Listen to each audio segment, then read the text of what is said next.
Shalom saudara-saudaraku yang dikasih oleh Tuhan, apa kabar semuanya?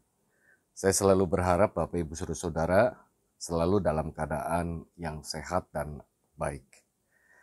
Nah, Rabu yang lalu kita membahas tentang satu tema yaitu mulai dari titik nol.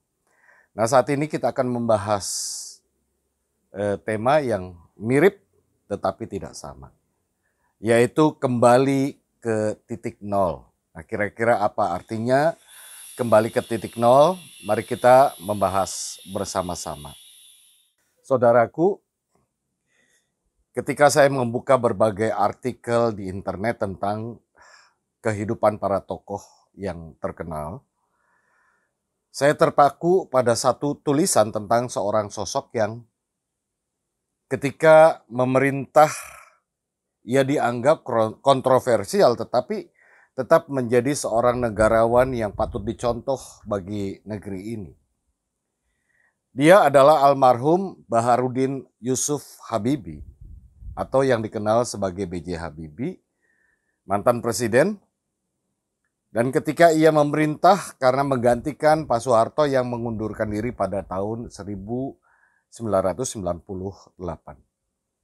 Nah, selama hidupnya ia selalu menjadi tokoh penggerak teknologi. Prestasinya sungguh luar biasa, terutama di dalam hal kedirgantaraan. Nah, salah satu buah karyanya adalah pesawat N250 yang ia rancang. Nah, banyak penghargaan yang telah diraihnya, di antaranya adalah 8 bintang Mahaputra Adipurna, yaitu tanda kehormatan tertinggi sebagai masyarakat sipil karena berjasa dalam bidang militer. Dan kita tahu saudara-saudara bahwa penghargaan yang sama sampai 8 kali itu hanya diperoleh oleh beliau, tidak ada yang lain. Ini suatu prestasi yang sangat luar biasa yang tentu membanggakan. Nah, saudara, di saat ia sudah sepuh dan tubuhnya makin melemah, ia menulis kisahnya dengan judul Saat Kematian Itu Kian Mendekat. Nah, isinya saudara-saudara kira-kira diantaranya begini, saya akan bacakan ya.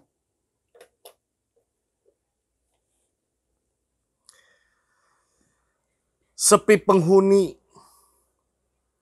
istri sudah meninggal, tangan menggigil karena lemah, penyakit menggerogoti sejak lama, duduk tak enak, berjalan pun tak nyaman.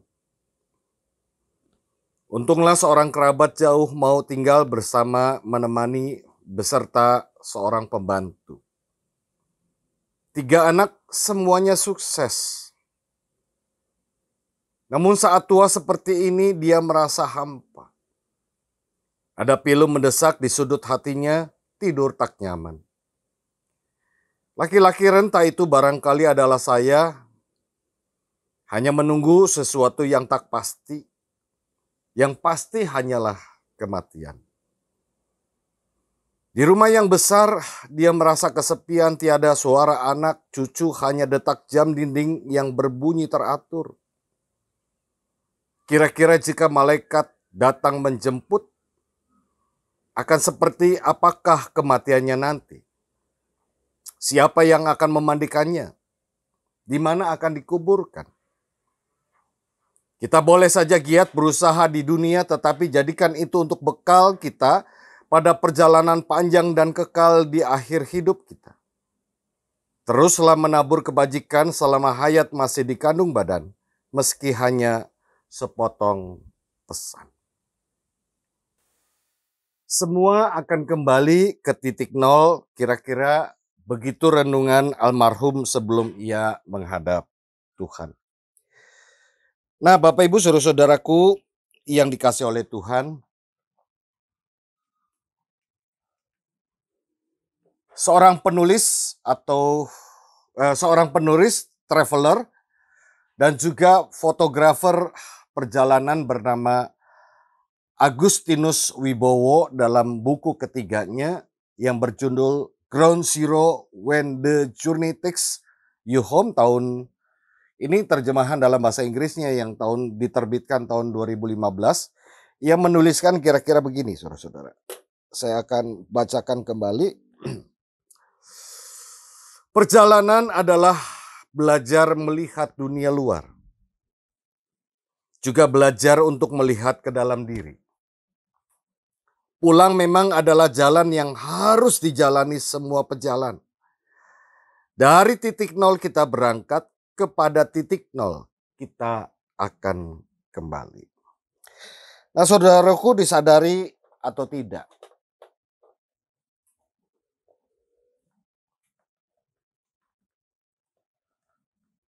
sejauh diakui atau tidak, disadari atau tidak, sejauh apapun perjalanan yang sudah Anda dan saya tempuh, suatu saat pasti akan pulang.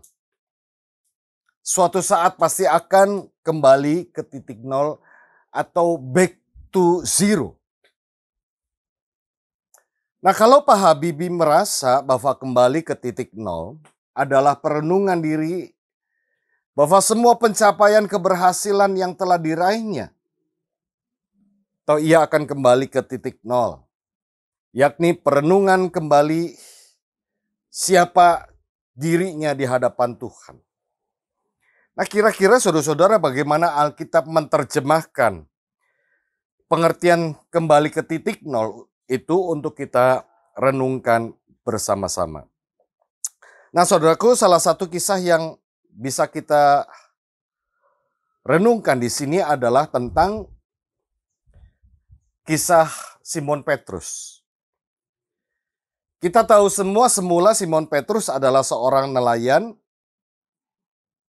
yang bersama Andreas saudaranya mengikut Tuhan. Ia meninggalkan pekerjaannya, mengikut Tuhan, dan oleh Tuhan diberi tugas sebagai penjala manusia. Nah, Petrus ini juga yang berani menjemput Yesus yang sedang berjalan di atas air. Dan ia hampir tenggelam karena muncul rasa takut.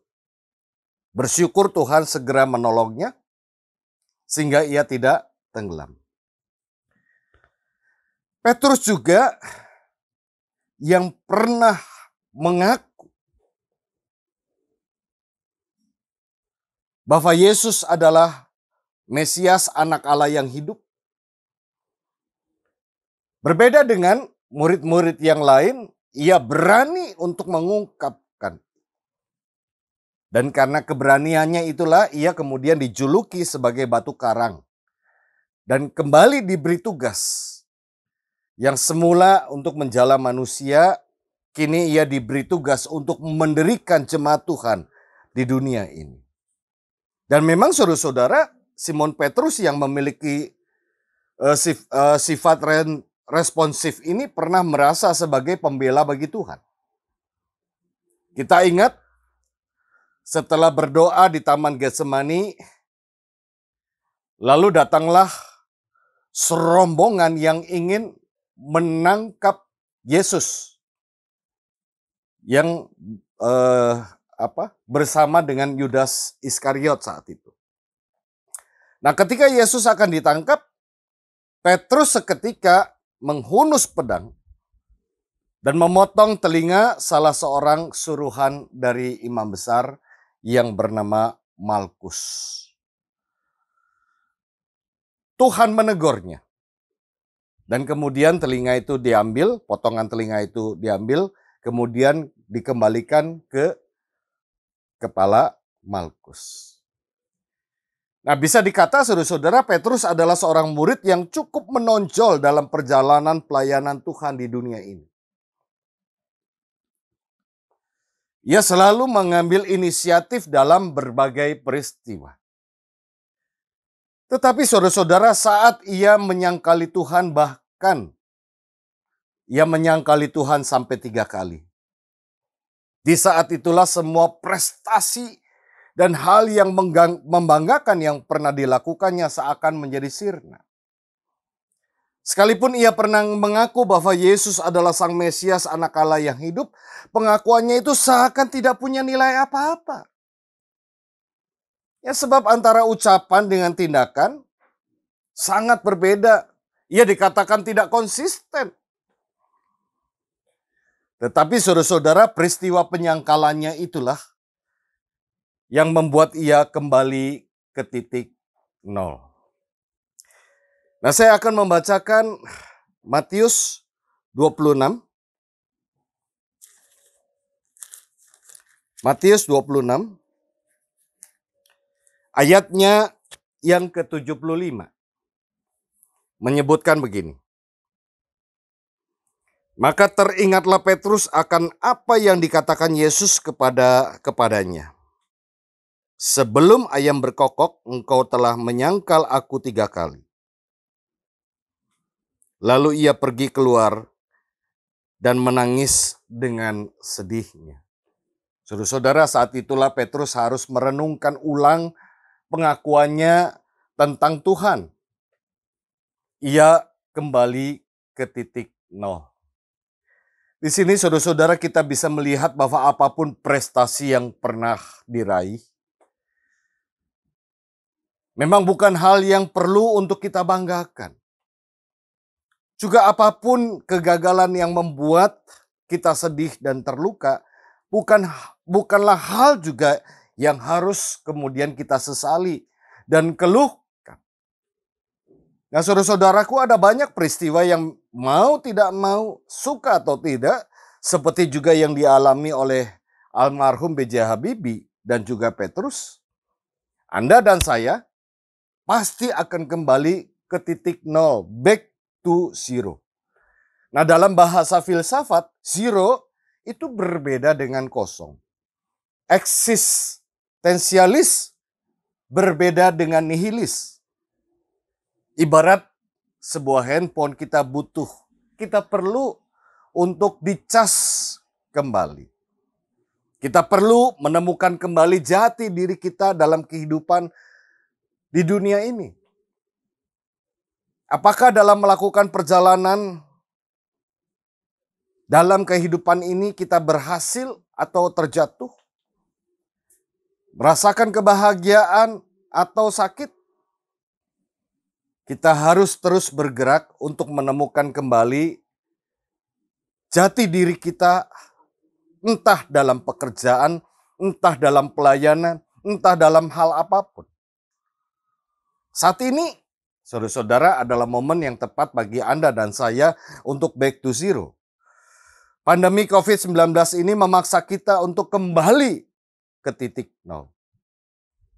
Kita sadar, saudara-saudara, ternyata COVID ini telah meluluh lantakan semuanya. Keberhasilan yang pernah diperoleh bisa raib seketika. Membuat kita mungkin menjadi sedih karena terjatuh. Apa yang telah kita capai selama ini ya seakan-akan kita mulai lagi dari titik nol.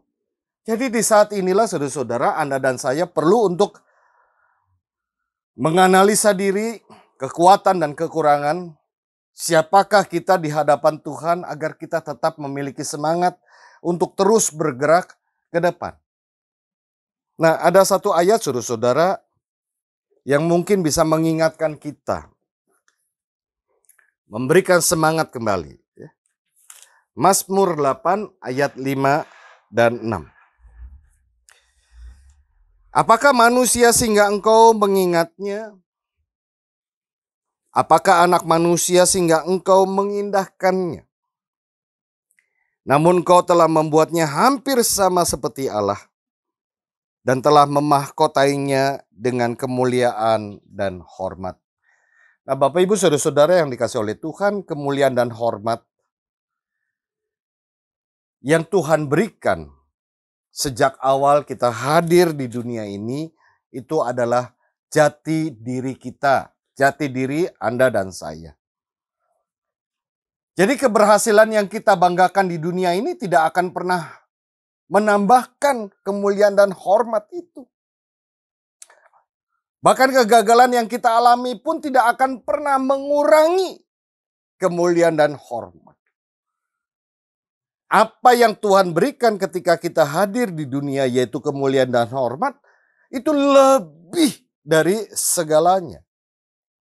Tetapi saudara-saudara, itu bisa hilang manakala kita tidak mau hidup sepadanan dengan kehendak Tuhan. Karena itulah, jati diri yang telah Tuhan anugerahkan itu perlu untuk selalu kita ingat, untuk kita jaga dan kita pelihara. Jadikan itu sebagai passion kita untuk terus menapaki kehidupan di dunia yang penuh lika-liku ini sampai ajal menjemput. Kita ingat betapa berharganya kita bagi Tuhan di hadapan. Jadi tetaplah bersemangat. Tuhan memberkati. Mari kita berdoa. Ya Bapa Surgawi, terima kasih. Kalau kebanggaan dari hasil pencapaian memang tidak menentukan siapa kami, melainkan hanya kemuliaan dan hormat. Dan Tuhan melihat kami itu bagaimana kami menjaga, memelihara itu di dalam kehidupan. Jadi sekalipun kami dalam situasi saat ini mengalami berbagai pergumulan hidup, kegagalan, kami terjatuh, kami sedih. Kami menyesal untuk segala hal yang mungkin pernah kami lakukan. Itu juga tidak akan pernah mengurangi kemuliaan dan hormat. Karena itu Bapak, biarlah penghargaan dari Tuhan, anugerah yang Tuhan berikan ini, bisa tetap kami jaga dan menjadi semangat untuk terus bergerak ke depan. Bahwa memang saatnya kami kembali untuk merenungkan siapa jati diri kami di hadapan Tuhan. Bahwa kami ini adalah berharga di mata-Mu. Kami berdoa untuk seluruh umat dimanapun mereka berada. Di dalam pergumulan mereka masing-masing, Engkau kiranya yang memberkati di dalam usaha, di dalam pekerjaan, di dalam kehidupan keluarga, bahkan Engkau juga yang memberikan anugerah kesembuhan bagi setiap mereka yang sakit. Dan bagi bangsa dan negara ini yang sedang menghadapi krisis, Tuhan juga jagai pemerintah dari presiden, wakil presiden, para menteri, sampai seluruh abdi bagi masyarakat.